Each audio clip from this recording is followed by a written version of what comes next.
Over a year ago, I was walking around downtown Phoenix, and I overheard a snippet of a conversation between a man and his daughter. And I thought about it as I continued wherever I was going, and a couple minutes later decided I wanted to write it down, either on my phone or in a notebook if I happened to have one on me. And I went home, doctored it up a little, added a couple lines, and that was about it. Since then, I've added onto it here and there, so I decided to finish up a draft of it for this week's blog. The poem is called Uprooted, and it's inspired by Robert Frost's poem Birches. More on that after I read mine. Uprooted. I passed a man on the sidewalk today, and he told his daughter, "That there's a palo verde, thick-skinned." He was talking about the tree in front of him, but I like to think he was referring to me. You see, me and trees, trees and me, we have a lot in common, or at least I want us to. We stand tall, powerful, branches stretching forward, up and out, in every which way to connect with people. We are nurturers, providing shade and beauty for the people who plant us and help us grow. Look at me, I'm pretty, my leaves dancing in the breeze, my silhouette dark against the glow of the Arizona sunset.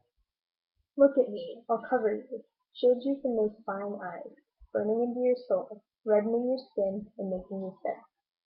Look at me, I'll walk with you to wherever you need to go. Fling my green limbs over your head like an umbrella, even though you don't know what rain is. Look at me, I love you. We are caretakers, building homes for dozens of critters, birds and squirrels and bees and caterpillars. Even when they hurt us, we still offer them love, and if that isn't forgiveness and acceptance, I don't know what is. Here, make your home in me. Here, burrow in tight. Here, stay for a while. You're welcome here. I welcome you. We are historians, adding layers around our middles to remember each event in our lives. I keep my childhood locked away closest to me, safe from everyone else's eyes, but they can look at my bark coat, the last few pounds, and read in the wrinkles of my skin where I've been in the years since they've talked to me, see what the world has seen, and feel what the world has felt. Everyone who has gone through my life has carved their initials into my torso, a living guest book of everyone who passed by. Take my story down from the shelf. Open up the pages of my book. Lose yourself in the tale for a while. I'll read to you. Yeah, I like to think I have a lot in common with trees. My gnarled bark covering up years of wisdom and recovered from pain. You can see the scars etched into my thick trunk, but you know they never made it all the way through to my core because I am still intact, standing tall and powerful, branches reaching out. I am the thick-skinned tree you tell your daughter about as you walk down the sidewalk. I am a nurturer, a caretaker, a historian, and I am a survivor.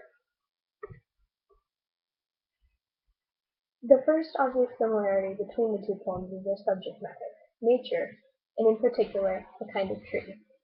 I think of my poem as what would have happened if Frost lived in the southwest rather than the northeast, exchanging his birches for our palo verdes.